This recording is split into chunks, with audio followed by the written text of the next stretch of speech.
last year, inulunsad ng provincial government sa pangunguna ng ating Provincial Nutrition Action Office ang Project Pan de Laguna para sa mga buntis, breastfeeding mothers at preschool children.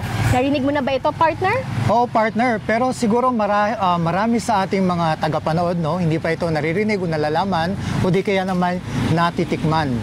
Ano nga ba ang Pan de Laguna o ang Nutri-Napay?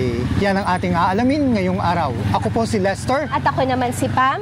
Balik tambalan mula sa Season 11 para sa ika-10 taong anibersaryo ng ating programa. Patuloy nating pagsaluhan ang magagandang kwento, masasayang karanasan at makabuluhang usapan dito sa Laguna.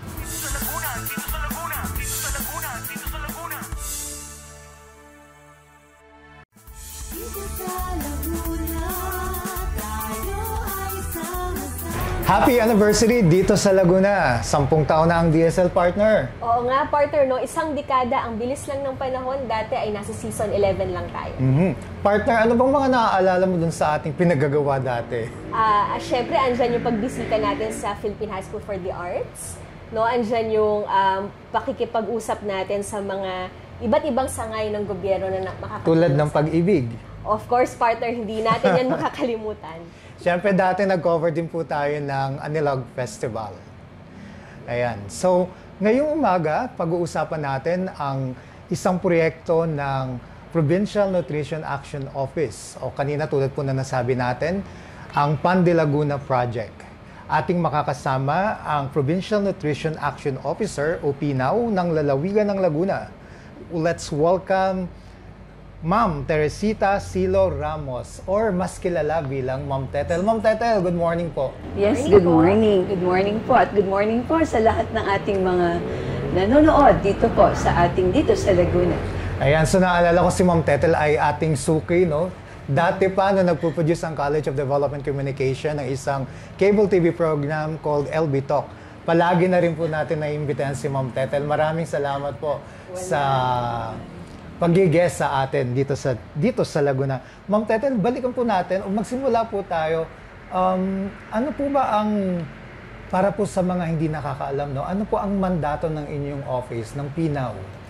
Ang Provincial Nutrition Action Office ay nagko-coordinate sa lahat ng mga nutrition-related activities ng buong lalawigan. Kami po ay nasa under sa Office of the Governor. At dito po, nakikipag-usap kami sa ating mga nutrition programs sa cities, municipalities, and even the barangays. Ang atin pong programa na nakasunod din po sa mga programang inihahain ng atin pong National Nutrition Council ay marami dito sa ating lalawigan. One of which, meron tayong F1K program. Ng ating F1K program ay nakatuon doon sa ating mga buntis na mga nanay at yung ating mga bata na 6 months to 23 months old. So, ika nga, kaya nagiging 1K, it's the first 1,000 days of the child, which includes the time when the child is being conceived, so during pregnancy, until the child reaches 23 months or before mag 2 years old. So, itong F1K natin ay marami ding hagip kasi kasama doon yung ating feeding para sa kanila. And this is funded by our provincial government. And hindi lang po kami, no? Minsan tulong-tulong kami, yung ating Social Welfare Office, yung ating pong Gender and Development. Kaya marami din kaming nahihingan ng pondo. Kasama din po dito din ang atin pong PDRIM sa atin pong programa ng nutrisyon. Now, other than that, yung ating F1K, marami pa tayong ibang mga tinataguyod na programa. So, katulad din po ng ating Nutrition in Emergencies, pag may disaster.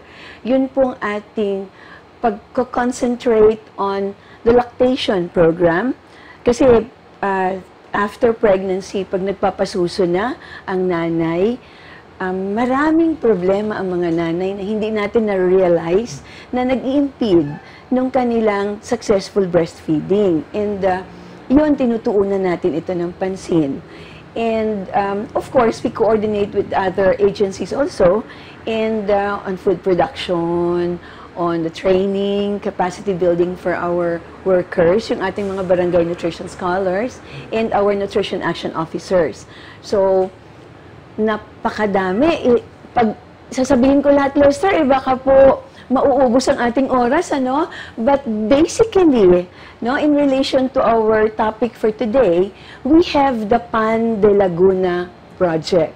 So, PAN, P-A-N, stands for Pang-Angat Nutrisyon. Okay? So, it's Pang-Angat Nutrisyon. Kala ko po, tinapay talaga na siya, no? Kunyari, tinapay. But anyway, with PAN de Laguna, which is the umbrella ng ating project na ito, meron tayong income-generating activities for that. And we already catered to our STK, yung ating samahang serbisyong kababaihan. Serbisyong tama kababaihan. So, nagbigay na kami ng training sa kanila, and then we also provided for the oven, household oven, and the other baking accessories. So, tuloy-tuloy, doon sa mga nagpapatuloy pa na gumagawa, we may be providing also the flour at kung ano pa, the sugar, at ano pang pwede naming maibigay sa kanila bilang tulong. And we also do the training, and for this is for groups who are interested to know how to bake, no, the bread, the bread in a small scale. And of course, yung atin ngayong star of the day is the Nutrinapay. Okay. So, yun, no? So, ma'am, nabanggit niyo po yung Nutrinapay. So, ano ba yung pagkakaiba nito sa regular na pandesal or yung iba pang mga tinapay na nabibili natin sa ating mga bakeries? Siguro, partner, napakasarap nitong Nutrinapay, no? Nakaka-excite. Mamaya, matitikman natin yan. First and foremost, yung ating Nutrinapay, libre. Yun pa yung masarap doon, ma'am. Ang Nutrinapay actually is one of the priority programs of our Governor Ramil Hernandez, ano po, and his wife, si Ma'am Ruth, ano po, si Ma'am Ruth Hernandez. Talagang they're very strong in following us up, unang-una, para ma-produce yung tinapay. So we had that. It was a challenge to our office in 2018, and then we proposed for the Ratsada Hanap Buhay, yung paggawa nga and the training for the Serbisyong Tama Kababaihan, STK, in 2019 and 2020. We already started producing the Nutrinapay. Okay, so the Nutrinapay until now is ongoing, and fortunately, we have a new bakery. Building talaga siya, bigay nito, kasama po lahat ng mga gamit. And the ingredients, of course, and the workers in the bakery. Ma'am Tetel, sino po ang nag-formulate nitong Nutrinapay? Ang Nutrinapay is an FNRI formulation. Yun yung mga nung unang panahon na kung nakakain kayo noon, o bata pa kayo, Nutriban yun. Yung ating Nutriban na yun is, yan yung formulation ng FNRI. Yun ang ginagamit natin na yung ating baker, na-train po talaga siya in producing the Nutrinapay. So our Nutrinapay is, unlike the common pandesal, siksik siya, malaki siya, mabango siya. Sabi ni ma'am kanina, ang bango. Yes, mabango siya. And basta't ang amin, that's 80 grams eh. Kasi it will serve as a supplement, no, to what the other commodities that we are giving, no? Supplement to the other commodities that we're giving in our feeding programs for the nutrition activities. Ma'am, may mga ginawa ba kayong parang acceptability sa tungkol sa lasa, sa itsura nitong tinapay na to? Bagamat ang ating baker ay trained, no? Trained sa San Miguel. Sa San Miguel siya na-train eh. Corporation, together with NCP, mga ganon, and using the formulation of the FNRI, yung ating Nutrinapay na ginagawa natin ngayon, inumpisahan din nating ibigay sa ating mga school children, and that was in 2020 time ng pandemic, 2020, 2021, and not only to our children, sa mga nanay din, especially the pregnant mothers, dito po sa ating Bagong Bayan, barangay Bagong Bayan. Ginawa na namin siyang parang feeding program. So, 90 days feeding yun. We coordinate with the Barangay Nutrition Committee, yung council nila, para counterpart namin sila in picking up the bread, distributing to the mothers, monitoring the intake and the feedback of the mothers on the Nutrinapay. So ma'am, no, sabi niyo po ang mga beneficiaries dito ay mga bata at mga nanay. So sa ngayon po, saan po available yung tinapay na ito apart from yung regular na feeding program? Yeah, ang ating pong Nutrinapay is an answer, well, it is for the nutrition program. So basically, para po sa ating mga, sa all ages naman yun, all the phases of life, from pregnant, lactating, yung ating mga preschool children, school children, adolescents, adults, and even the elderly. Binibigyan din natin ng ating Nutrinapay for the nutrition program. Pero, syempre, pag sinabi mong nutrition, there is also the aspect of zero hunger. Alam natin yon. Kaya, to mitigate hunger. So, pag may mga activities na may mga taong grupo-grupo, ano, ng mga tao, especially, and alam naman nating may tendency silang magutom, there, the Nutrinapay comes in. So, it's hunger. Yung pansamantala lang, nakagutuman. Oo. So, hunger mitigation and, of course, our nutrition rehabilitation and prevention of malnutrition. Ayan. Ma'am Tetel, so kung may mga organization po na gustong makipag-partner sa inyo, no, ano po ang maaari nilang gawin? Mag-request lang po sila. But of course, tinitingnan din namin yun kung meron bang touch of nutrition, you know, nutrition and zero hunger. Kumbaga, tinitingnan din natin yun kasi baka naman hihingi, tapos yung pala naman paglaruan lang yung tinapay natin. Siyempre, sayang din kasi this is funds from the government. So, kaya nga hindi siya for sale. Pero we make sure that the Nutrinapay also reaches the right person at the right time. So, ma'am, yung mga feeding programs po natin, meron po ba kayong ginagawa na monitoring doon sa mga nabigyan yun ng Nutri? Yes, oo. Well, doon sa mga grupong humihingi para sa zero hunger, automatic ang documentation. And kasi una namin chine-check, tinitingnan namin kung binabasa ba nila yung label kasi may expiry date yun. Oo, di ba? The second is, we usually work for yung ating feeding programs for rehabilitation. That's 90 days for our pregnant lactating women and 120 for our children. So, yun naman, we partner with the LGUs. So, pag ang isang LGU merong nutrition rehabilitation activity, hihingi sa amin ng Nutrinapay, sila yung nagpipick up, sila yung nagmumonitor, sila yung, sa kanila lahat yun.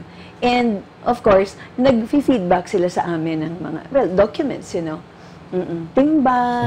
Napabad talaga kayo sa mga LGUs, no? Partnership with Oo, LGUs. kasi this is an augmentation. Yun naman kasi ang role din ng province eh. Our municipalities, cities, and barangays already have their own budget. May funds na sila.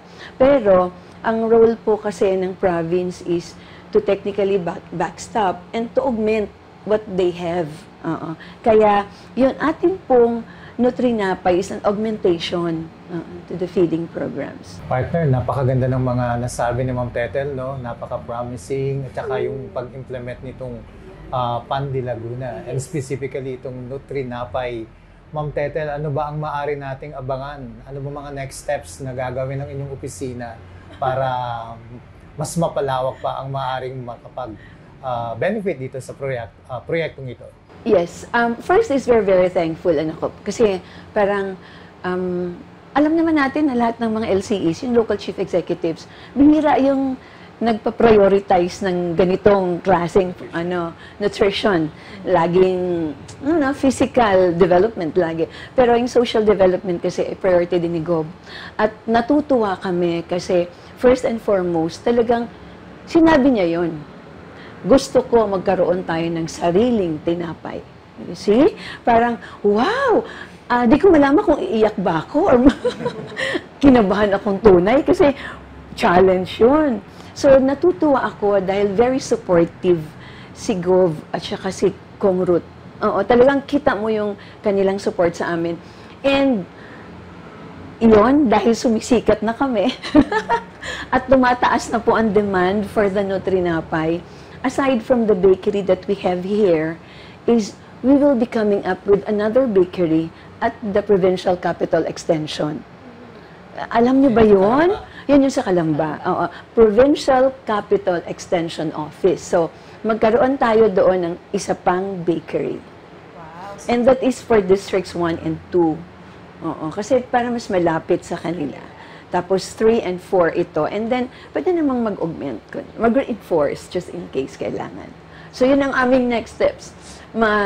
Nagugunita ako ng mas magiging busy kami kung dalawang bakery na ang aming patatangguhin. Mukhang aabangan po yan, no, ng mga kababayan natin mula dyan sa Districts 1 and 2. Yes. And our Nutrinapay also goes with other nutrition, mga innovations ba sa nutrition program. And not only the Pan de Laguna, which is we have the Nutrinapay as one of the activities that under that, meron din na tayong milk bank. So, minsan naglulukuhan nga kami. May tinapay ka na, may gatas ka pa. Pero gatas ito ng nanay, ha? Ano to? This is specialized. Kala ko meron din pong kasamang kape. Wala. Sa agriculture. Sa agriculture. Oo, meron tayo. Yun, so, maraming salamat, Ma'am Tetel. Thank you, Ma'am Tetel. Marami po kaming natutunan tungkol sa inyong Pan de Laguna project, especially sa Nutrinapay. At partner, excited na akong bumisita sa bakery para malaman ko paano ito gawin at makatikim na rin. Yan, syempre, dapat masarap matikman na din natin ng Nutrinapay. Yes. So sa ilang sandali, magbabalik po ang Dito sa Laguna.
Tayo ay nagbabalik dito sa Laguna at partner. Andito na tayo sa bakery kung saan ginagawa ang Nutrinapay. Naamoy mo na ba? Kanina pa nga ako, takam na takam partner. So ngayon, ating makakasama ang focal person ng bakery at syempre kasama rin natin ang baker, si Miss Arlene Esteves at si Manny Pilaes. So nandito na nga tayo sa area kung saan ginagawa ang napakasarap na Nutrinapay. Siyempre kasama pa rin natin si Manny. Manny, ano ba ang prosesong pinagdadaanan sa paggawa ng isang tinapay? Siguro yung mga ingredients, maaari mong ikwento muna sa amin. Po, tatakal po tayo ng sap, 200 gram. Ang asin po ay 50 gram. Yung pong ating dobre, 50 gram din po. Yung ating pong gamot, 20 sachet para medyo po masarap. Pagkatapos po, ito na nga po, i-mix na natin. Ito na po, pagkatapos na po ng mix, nandito na po tayo sa lamisa. Ito na po, kakatid na po natin. So, ma'am, Yes, ma'am. kanina no, binanggit ni Kuya Manny yung mga ingredients. Napansin Yes, po. ko po na walang itlog. Ano po kaya ang naging alternative natin sa egg? Actually, meron pong micronutrient powder po ang ating Pan de Laguna na tinapay at malunggay flakes po. Miss Arlene, yung ba yung nanggagaling sa FNRI? Binibigay nila? Hindi po sa Nutridense po yung yung micronutrient powder na in-order namin at yun pong malunggay flakes is dyan po sa Mga ilang piraso po ng pandesal ang nagagawa sa isang batch? Sa ng- 18 kilos po is 500 pieces. At sa isang araw, ilan po ang ginagawa ninyo? Sa regular po na order is 2,100 pieces po sa isang araw. Depende po yun kasi kung depende po kasi kung may request pa po, additional request. Umabot po kasi. Manny, ikaw naman, gano'n ka na ba katagal gumagawa ng ganyan? Ilang taon na? 30 years na po hanggang 40. Pero po dito sa nutrition, 5 years lang po ako. Tagal na pala, ha? Yes po. Umaga, eksperto na si Manny sa paggawa ng tinapay, no? Bali, ma'am, no, sino po yung mga primary na kumukuha ng tinapay sa inyo? Yun pong yun po, yung sa People's Day po natin, every Monday and Thursday. Yan po. So, doon po kayo nagbibigay, nag-distribute ng mga supply. Miss Arlene, paano naman yung mga gustong mag-request? Halimbawa, may mga organizations, gusto rin nila makatikim nito. Paano ang proseso dapat nilang gawin? Ano lang po, magawa lang po sila ng request letter, naka-address po kay Ma'am Tetel. Then po, i-approve ni Ma'am Tetel. At pag na-approve po yun, idadali ko na po dito sa bakery for the scheduling ng tinapay. Yung Kuya Manny, nung nakita ko, medyo gamay nyo na talaga. Siguro no, dahil 30 years yun ang ating ginagawa. After po niyan, ano po yung mga proseso pang pagdadaanan ng tinapay? Diretso oven na po ba or hihintayin pa natin yan? Ibigurahin po natin ito. Bibinugin, ganito po. Tapos po ilalagay natin sa tray. Ganito po. Tapos mga ilang piraso po kada tray? Ang 12 po. 12.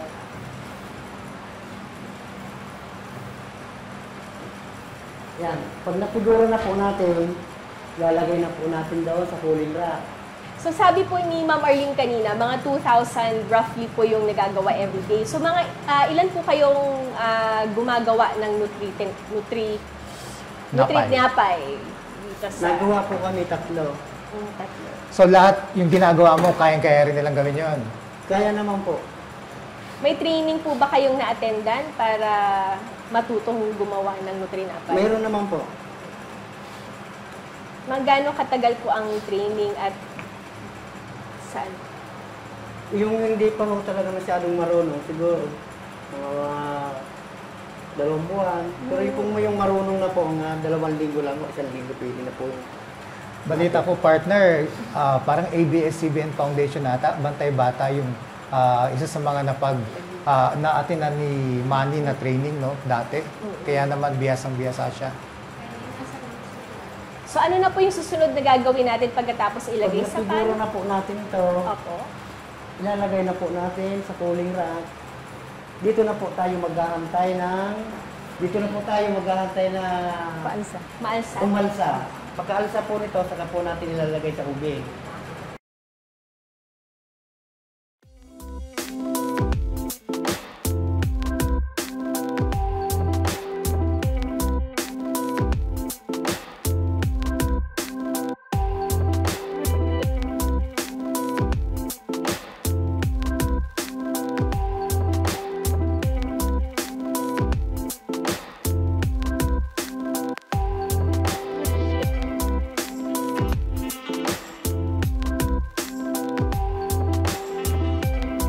So Kuya Manny, andito na tayo sa section ng cooling rack. Ano? Bakit natin kailangan ilagay dito yung mga tinapay? Ito po para po ilalagay po natin dito para po siya umalsa. Pagkatapos po pag nag-alsa na, dito na po natin ilalagay. Mga Ito. gano'ng ito na po siya. Mga gaano Ayan na. katagal po siya i-bake? Mga mga 30 minutes po ito. 30 minutes po. Tapos Kuya Manny, pag after 30 minutes, ano na po ang mangyayari sa mga naluto? Ano na po ito, hahanguin na po natin dito. Paano alis po dyan, ibabalik po natin dito para po siya lumamig. Lumamig. Ilan ang kasya sa oven po? Ang kasya po dito ay 24 po. Ang kasya. 23? 24. 24 trays. So, ganun po karami. Ano po, natig to 12 pieces per tray. So, ilan na kaya ang kayang pakainin yan, partner, Kaya no? nga, no? So, habang hinihintay natin yon, meron lang tayong katanungan kay Miss Arlene. Miss Arlene, syempre marami kayong ginagawa ditong mga tinapay, no? Paano naman natin nasisigurado na yung quality o yung kalidad ng nutrinapay ay nandun pa rin? Meron naman po kaming procedure na sinusunod at yun nga po, meron na rin po, nagpasa na rin po kami ng para sa test po ng ating tinapay, yung microbiological test, para po masiguro na ang ating tinapay po ay maayos or yung E. coli wala po at saka po Kumbaga, salmonella. safe kainin, Yes no? po, safe kainin.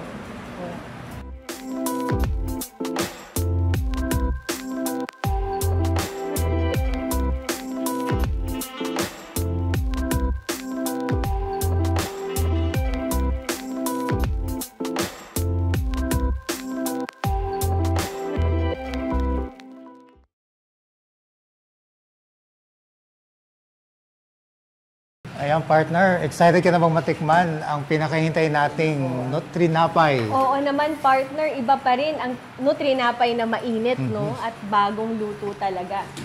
So, Kuya Manny, mga gaano katagal bago mo pwedeng hanguin siya at ipak? Mga 1 hour po siguro. 1 hour. Bago po ipak. Kasi hindi po pwedeng ipak na mainit siya. So, dapat palamigin muna. Palamigin muna. Pero, pag ginawa ka na namin, pwede na ba namin tong tikman? Opo. Pwede na? Pwede na. Hanggat kaya ng daliri namin. Ako na nga, ako po ako nang titikin. Ayan, sige, Ayan, partner, sige, tikman na partner. natin to. Miss Arlene. So, dito na lang din ako. Dito tayo. Opo. Mainit nga siya, partner. Parang medyo mabigat talaga siya, Oo, no? at siksik. Mainit siya, partner. Mainit po.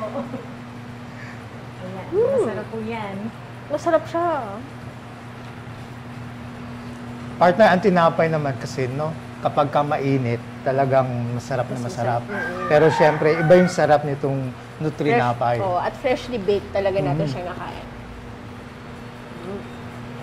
Miss Arlene, ito ay pwede na rin kainin, no? Kahit walang palaman. Yes po, kahit po walang palaman, masarap po talaga siya. So, maraming salamat po, no, Kuya Manny, sa pagtuturo sa amin ng proseso sa paggawa nitong nutrinapay ngayong araw na ito. Marami po kaming natutunan sa inyo, lalo na doon sa mga taong, yung mga manunood natin na gusto matutong mag-bake ng ganitong klaseng tinapay. Maraming pong salamat. Ayan. Maraming salamat, Kuya Manny. At syempre kay Miss Arlene, maraming ring salamat. By the way, partner, kanina sinabi ni Miss Arlene, kapag daw, meron daw silang pabaon sa atin eh. Pero para daw mas ma-maximize natin yung sarap, pwede natin siyang initin. Oo. Mas lalong sumasarap daw ang tinapay, lalo na kapag air fryer ang gamit. Sa ating pagbabalik, makakausap natin ang isa sa mga naunang naging beneficiary ng Nutrinapay. Magbabalik po ang Dito sa Laguna.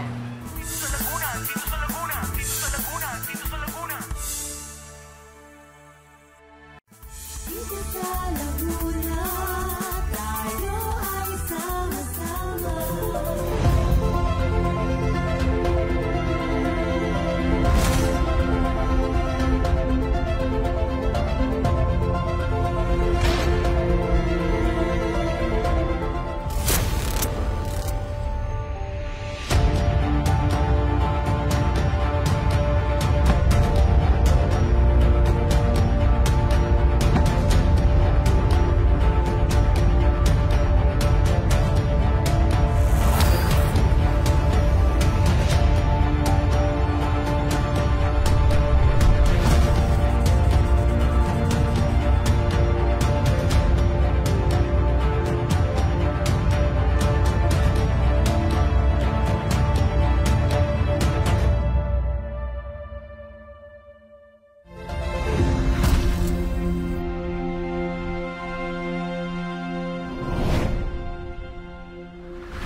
Hi, I am your UP Live Guide. I'm here to introduce to you our local databases. Koha is the UPLB University Library's integrated library system and local search database to browse all print and non-print materials. This is accessible 24/7 via web. The University Knowledge Digital Repository. This serves as the official institutional repository of the knowledge output and historical materials of UPLB. It aims to provide wider dissemination and increase visibility of the works of different constituents of the university. The Index to Philippine Periodicals Online. This is primarily a web-based article indexing system based on the Index to Philippine Periodicals, which was originally produced as a printed research guide to periodical articles indexed by the Bibliography and Indexing section of the UP Diliman University Library. The Index to Philippine Newspapers Online. It is the University of the Philippines' main library's index to locally published newspapers. The IPN, which started in 1981, was originally a guide to 8 locally published newspapers, namely Manila Bulletin, Philippine Daily Express, Manila Chronicle, Philippine Daily Inquirer, Philippine Star, Malaya, Manila Times, and Times Journal. Should you have concerns regarding your access to these databases, please do not hesitate to contact us. Please like and follow us on our social media pages for more updates.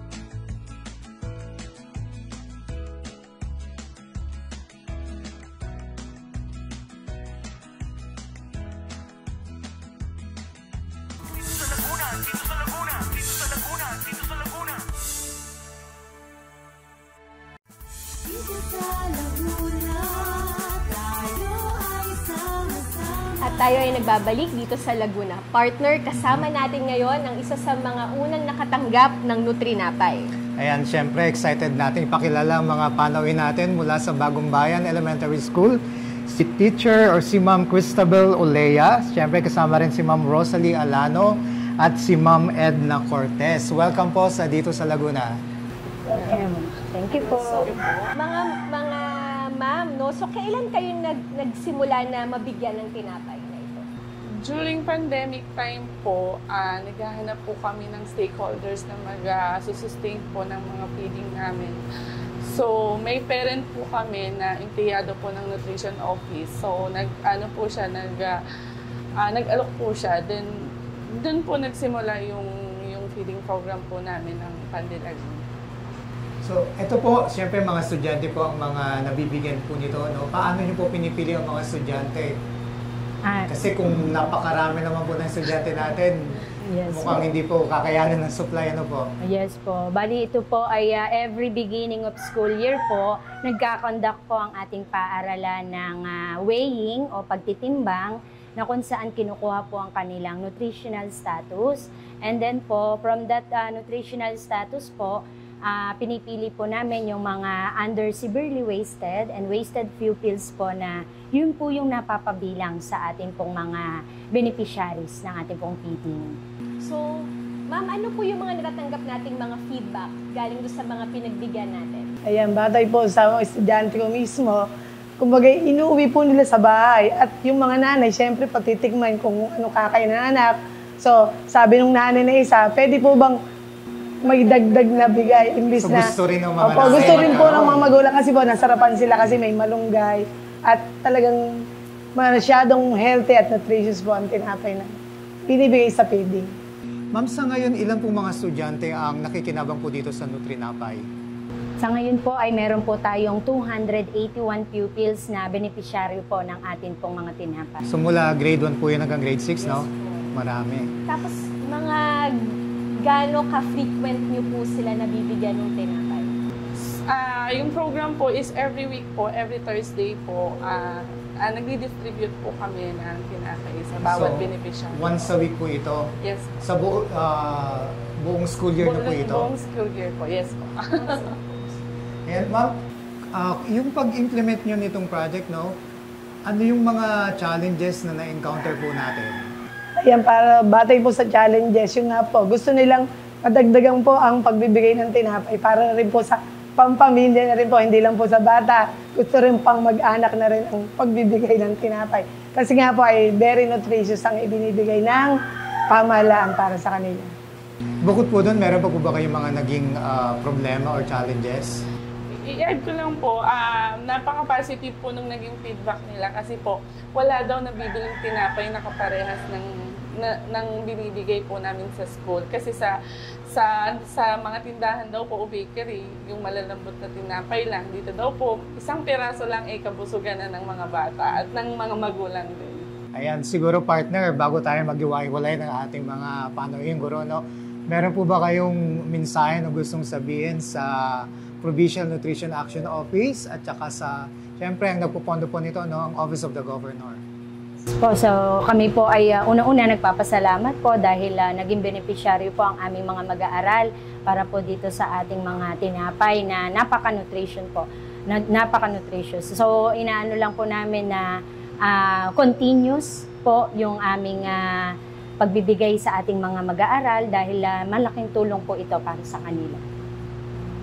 And sana po ay every year mabigyan po kami ng supply po ng tinapay para po sa mga batang malnourished. Kasi nga po, sabi ni ma'am, malaking tulong po ito, lalong-lalo na po sa mga bata namin na indigent po. Ayan, so nagpapasalan po kami, lalo na po ang Bagong Bayan Elementary School, gawa po sa pagbibigay nila ng tinapay na pinakamasustansya at masarap. Salamat po. Ang partner, sana makarating yan kay Ma'am Tetel, no? Oo, at sa provincial government na rin ng Laguna. Na talagang grabe yung suporta sa Nutrinapay at sa Pan de Laguna project na ito.